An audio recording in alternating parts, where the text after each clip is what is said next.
రే రాముడు లక్ష్మణుడు తేనండి, కొమ్మండి, పచ్చిగడ్డి ఎండిగడ్డి కలిపి కొట్టండి. అయ్యో మన భద్రాచలం తినలేదు పాపం, పలకరేద్దామని లేదు. ప్రేమ ఉండాలిరా ప్రేమ. మా పెద్దోదిని మాట కొంచెం పెలుసే గాని ఆవిడ చేత్తో ఆవకాయ పెట్టినా ఆనపకాయ వండినా అమృతం. ఈ పాటికి పప్పు ఆవకాయ కలిపి కొట్టేసి ఉంటారు. ఎవరో? నేనే. ఏంటి? అన్నం కలుపుకొచ్చాను. ఆవకాయ కూడా కలిపావా? ఓ నెయ్యి కూడా కలిపాను. నేనే పెడతా.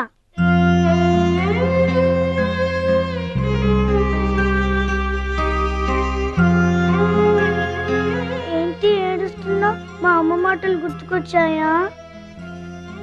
మా అమ్మ గుర్తుకొచ్చింది. క్రితం జన్మలో నువ్వు మా అమ్మవై ఉంటావు. నాకు తల్లి ప్రేమ తెలియకపోయినా నీలో మా అమ్మను చూసుకుంటున్నాను. అయితే తిను.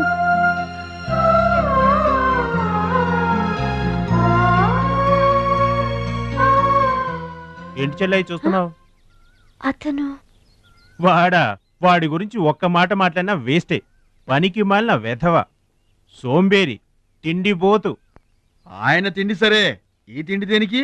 రేపు పోటీలు కదా, గెలుద్దామని. గెలుద్దామనే? ఆ సెటప్ ఏంటి? వాడు వేస్ట్ అయితే వీడు సూపర్ వేస్ట్ కదరా అన్నయ్య. నువ్వు చెప్పింది కరెక్టే.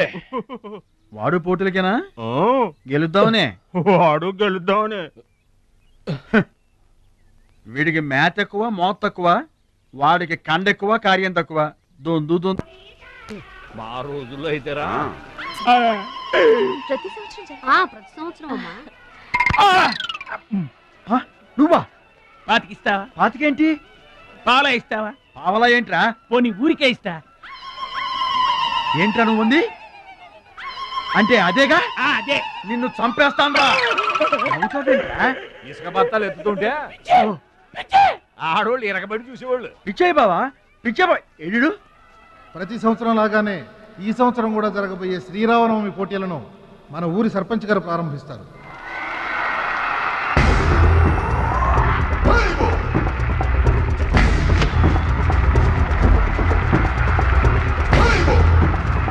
బాబాయ్. ఏంటి తోసుకుంటూ వస్తున్నా? మా బాబాయ్ గెలడం నేను చూడాలిగా. ఎవరు మీ బాబాయ్? అదిగో మిలమిలా మెసిపోతున్నాడే, అతనే మా బాబాయ్. ఆ బండపయ్య అతను గెలవడు. అదిగో సన్నగా ఉన్నాడే మా అన్నయ్య, అతనే గెలుస్తాడు. గాజ్ బెంక్ లో ఉన్నాడు, వాడేం గెలుస్తాడు? మా బాబాయే గెలుస్తాడు. లేదు, మా అన్నయ్య గెలుస్తాడు. మా బాబాయే గెలుస్తాడు. మా అన్నయ్య గెలుస్తాడు. అలాగా? మీ అన్నయ్య గెలుస్తాడా? సరే. ఎక్కడికి? దేవుడికి దండం పెట్టుకోవాలని. ఏమని? ఈసారి మళ్ళీ మీరు పడవెక్కినప్పుడు దానికి చిల్లు పడి మీరందరు గోదావరిలో మునిపోవాలి. అమ్మో, ఇలా కూడా దండం పెట్టుకుంటారా? మీ బాబాయ్ గెలుస్తాడు కానీ అలాంటి దండాలు పెట్టుకోవద్దు నువ్వు. సరే, మా బాబాయ్ గెలవాలని దండం పెట్టుకో. సరే.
అయితే ఏంటి ఇప్పుడు?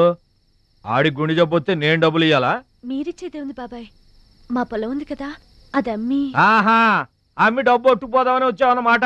మా తల్లే, వాటాలు పంచేయటానికి మీ 5 పూచు పుల్ల కూడా లేదు ఇక్కడ. మా అమ్మా నాన్న వాడిని డిగ్రీ దాకా చదివించారు, అది గుర్తుంచుకోండి. వాడు చదువుకున్నాడు కాబట్టే వాడికి 5 ఎకరాలు పంచారు. మీరు చదువుకోలేదు కాబట్టే మీకు 20 ఎకరాలు ఇచ్చారు. అయినా ఇవాళ వాడి ప్రాణం మీదకి వచ్చి అవసరమై వాడి పొలం వాడు అమ్ముకుంటానంటే మీరు అభ్యంతరం పెడతారేంటండి? అయినా వాడికి చదువు వచ్చింది, చదువుకున్నాడు, మీకు చదువు రాలేదు, చదువుకోలేదు. ఒళ్ళు రాలిపోతాయి మరో మాట మాట్లాడే ఉంటే. నాకు చదువు రాక కాదు, ఆడి కోసం త్యాగం చేశా. అన్నయ్య నువ్వు పలక బల్పం పట్టుకో, నేను పలుకు పార పట్టుకుంటానన్నా. అన్నయ్య నువ్వు బళ్ళోకి వెళ్ళు, నేను బర్రెల కాపలాకి వెళ్తానన్నా. అన్నయ్య నువ్వు లాగు చొక్కా వేసుకో, నేను గోసి పెట్టుకుంటానన్నా. ఇలా ఆడి కోసం త్యాగాలు చేయబట్టి ఆడు చదువుకొని గొప్పడు అయిపోయాడు. ఇంకా ఆడి కోసం త్యాగాలు చేసి నా పెళ్ళం పిల్ల రోడ్ల మీద అడుక్కు తినమంటావా? చెప్పు చోమహా. అలా అంటావేంటి బాబాయ్? 15 ఏళ్లుగా మా పొలం మీరు పండించుకుంటున్నా ఒక్క పైసా కూడా అడగలేదు. ఇవాళ అవసరం వచ్చి మా పొలం మేము అమ్ముకుంటామంటే కుదరదంటారేంటి? ఏంటి నిలదీస్తున్నావా? నీకు సమాధానం చెప్పాల్సిన అవసరం నాకు లేదు. పిచ్చయ్య గారు, మీరు మాట్లాడుతుంది ఏమీ బాగలేదు. అరే, ఆపరేషన్కి అవసరమై వాడి పొలం వాడు. ఓయ్!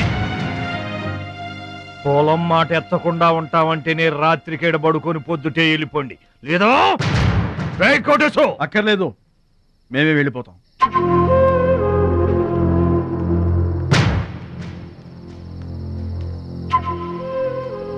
మీరేం బాధపడకండి, ఊరేం గొడ్డుపోలేదు. అమ్మా మహాలక్ష్మి, మీ నాన్నకి మీ బాబాయికి రాముడికి రావణాసురుడుకున్నంత తేడా ఉందమ్మా. చట్ట ప్రకారం ఈ పొలం మీదే, దాన్ని మీరు ఎప్పుడైనా ఎవరికైనా అమ్ముకోవచ్చు. కావాలంటే మేము కూడా సాయంగా ఉంటాం. మీరు చేసేది అటుకుల పచ్చడే. ఏంటి మీరు పంచాయతీ ఎట్టగానే పంచాయతీ అడిచిపోయి పరిగెత్తుకుంటా వచ్చి మీ కాళ్ళ కడబడతాం అనుకుంటున్నారా? ఏయ్, పిచ్చి పిచ్చి వేసారంటే పొలంలో కలుపుని తీసినట్టు తీసి అవసరం మరే తెలియట అనుకుంటున్నారా? పిచ్చియా, నోరు జారుతున్నావు. నోరు జారటం కాదురా, మధ్యలో ఎవడైనా మాట్లాడాడంటే మెడకాయలు తెగిపోతాయి. ఏంటండి మరి అన్యాయంగా మాట్లాడుతున్నారు? ఎవడ్రా నువ్వు? ఇది మాకు సంబంధించిన విషయం. మధ్యలో మాట్లాడటానికి ఎవడివిరా నువ్వు? బాబాయ్, మీరు మర్యాద లేకుండా మాట్లాడుతున్నారు. మర్యాద ఎక్కువ ఇచ్చాను కాబట్టే ఇంకా ఈ ఊళ్ళో ఉన్నారు. మళ్ళీ మర్యాదగా చెబుతున్నాను, గోదావరి దాటి అవతలకి వెళ్ళిపోండి, లేకపోతే గోదట్టు కలిపేస్తా. పిచ్చయ్య గారు, మేము ఊరు వచ్చింది పొలం అమ్మి డబ్బు తీసుకెళ్ళడానికి. ఆ పని కాకుండా కదలం.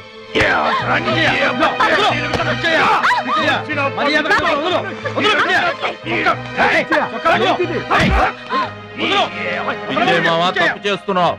నువ్వెవడ్రా చెప్పటానికి? మనిషిని రా పశువా. నాన్న మీదే చేసుకుంటావరా?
మావయ్య, నాన్నగారికి కావాల్సిన మనిషి దొరికాడు. ఊళ్ళో పెద్ద మనిషిని నా మీద చేసుకుంటావా? ఒరే భద్రాచలం, నీ అంతు చూస్తాను రే. చూసారులే పొండ్రా, మొదలే చూడలేదు, నా అంతేం చూస్తారు? ఇంత గొడవ జరిగిన తర్వాత ఇక మా పొలం ఎవరు కొంటారు? ఎవరో కొనకపోతే నేను కొంటానమ్మా. చుబ్బలు కొంటావా? పిడి కావాలా? నీకు ఏది కావాలి? వారం తిరగకుండా మీ డబ్బులు మీ చేతిలో ఉంటాయి. ఉంటానండి. ప్రెసిడెంట్ గారు డబ్బిచ్చి నిన్నే హైదరాబాద్ పంపిస్తాన్నారయ్యా. నేను హైదరాబాద్ రావటం ఏంటి, ఊరుకోండి. ఏంటమ్మాయి గారు మీరు కంగారు పడుతున్నారు? ఆపరేషన్ చక్కగా జరుగుతుంది. మీ నాన్నగారు 100 ఏళ్ళు చల్లగుంటారు. ఏంటండి తప్పు మాట్లాడానా? భద్రాచలం, అసలు నీ గురించి నువ్వెప్పుడైనా ఆలోచించుకున్నావా? ఆలోచించుకోవడానికి ఇంకేం ఉంటుందండి?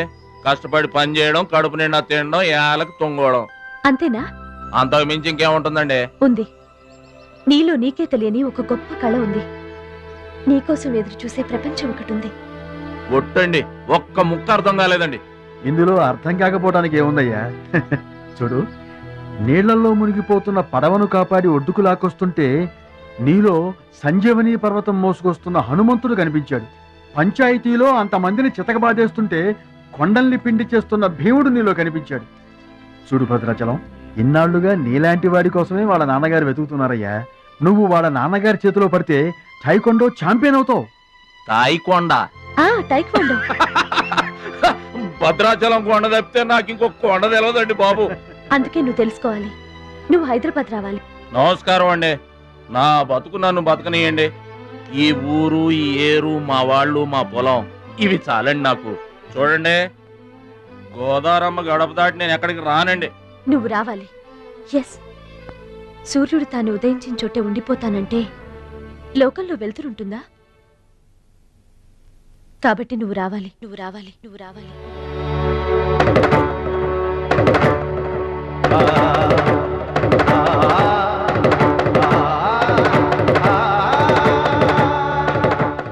ఇదిగో, ఇది మా అడ్రస్ కార్డు. నువ్వు ఎప్పుడైనా రావచ్చు. ఏమా బయలుదేరదాం?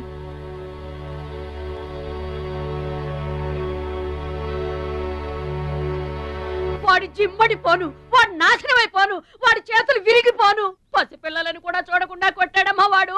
వాడి కొంప కూలిపోను. మింగడానికి మెతుకులేని పొండాకూరలు నా మొగుడిని కొడతారా? వీళ్ళు నాశనమైపోను. పుట్టింట్లో కూడా పడని తిట్లు ఎదురింటోళ్ళతో పడాల్సి వచ్చింది. నాకు ఈ కర్మ ఏంటండి?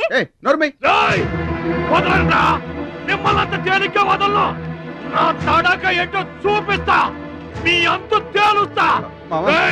మర్డర్ కేసులో ఇరికించి మిమ్మల్ని అందరినీ బొక్కలో ఇస్తానే అనుకుంటున్నారా? నా మాట నీ చేతులు పట్టుకుంటామా? ఇంకా మీ మాటినేది. నా మీద చేసుకున్నంత గొప్పోడైపోయా మీ తమ్ముడు. నా దిగువ పొలమే మీదే, అది గుర్తుంచుకోండి. నేను కట్టు బిగించానంటే పొట్టు నీళ్లు కూడా మీ చెవులోకి రావు. నేను కాదన్నానంటే బస్తా ధాన్యం కూడా బయటికి రాదు. ఆకలితో మన మాడి అనుకుంటున్నారు. వాడి మీద కోపం మా మీద చూపించమా? పిల్లలు కలవాళ్ళం మలమల మాడిపోతామా? నీకు దండం పెడతాను వాడు చేసిన తప్పు. సావగొట్టి చెవులు మొయ్యటం అంటే ఇదే. ఆడు కాళ్ళు ఎరగొట్టవును, మీరు కాళ్ళు పట్టుకొని బతుకులాటమునా? ఏటని ఈ అబ్బా నాటకాలు ఆడుతున్నారా? అదిగో వాడే వస్తున్నాడు కదమ్మా, వాడి చేత నీ కాళ్ళు పట్టిస్తామా? వచ్చి మా కాళ్ళు ముద్దులు అనుకుంటామేట్రా, పడు కాళ్ళ మీద.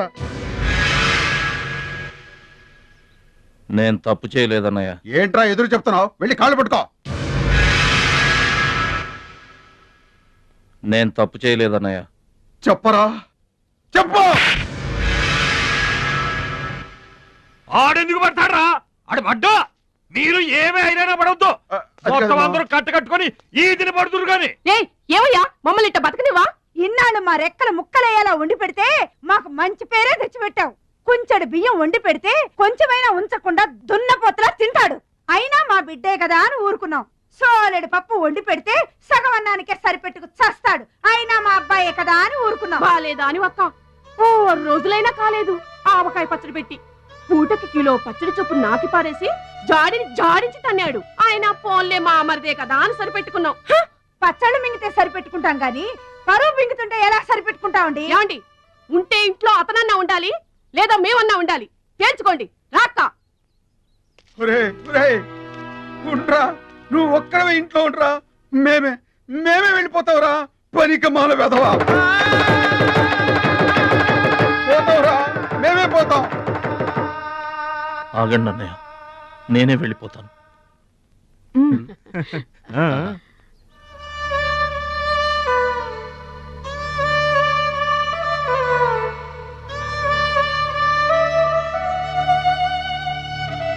ఆగో, ఆ సూట్ కేసులో ఏం తీసుకెళ్తున్నాడు చూడండి.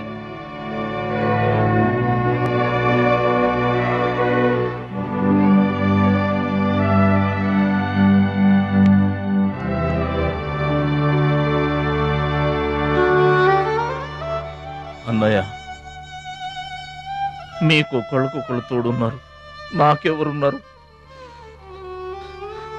అమ్మ నాన్నలే నాకు తోడు. వదినమ్మా, అమ్మ నాన్నల ఫోటో మాత్రం తీసుకెళ్తున్నా, మీ సొమ్మేం తీసుకెళ్ళలేదు, ఫోటో మాత్రమే. బాబాయ్ బాబాయ్ వెళ్ళొద్దు బాబాయ్ బాబాయ్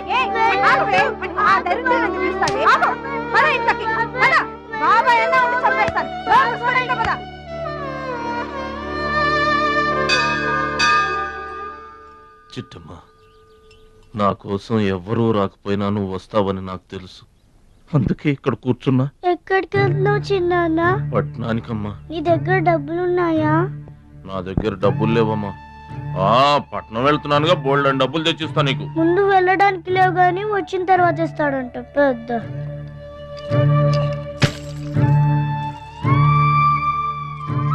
బడిలో మాస్టర్ చెప్పారు చిన్నాన్న, ఎదిగే వయసు, పారే ఏరు, ఖర్చయ్యే రూపాయి తిరిగి రావని, జాగ్రత్తగా ఖర్చు పెట్టే.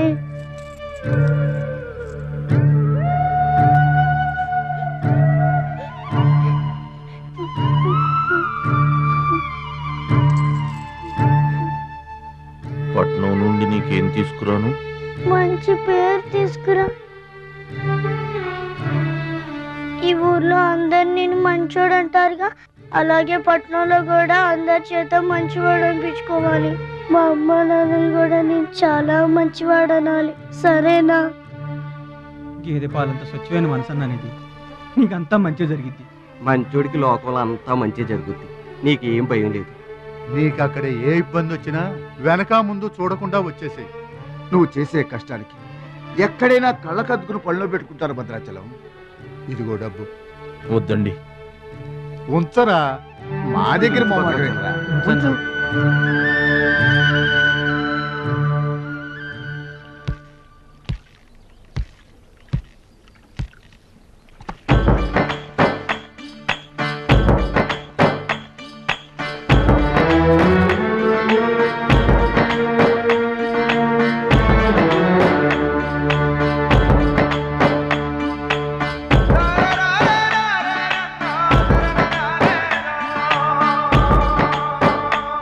భద్రాచలం అని ఒక కేకేస్తే చాలు, మెరుపల్లే వచ్చేవాడు, ఓ మాయల్లే వచ్చేవాడు, వచ్చి మమ్మల్ని కాపాడేవాడు.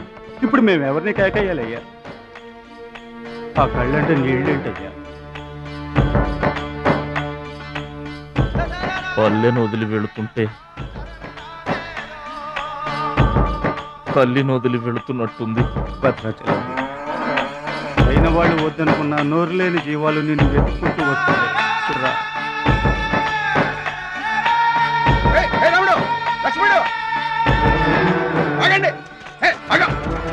రాముడు, లక్ష్మణుడు, బాబాయ్.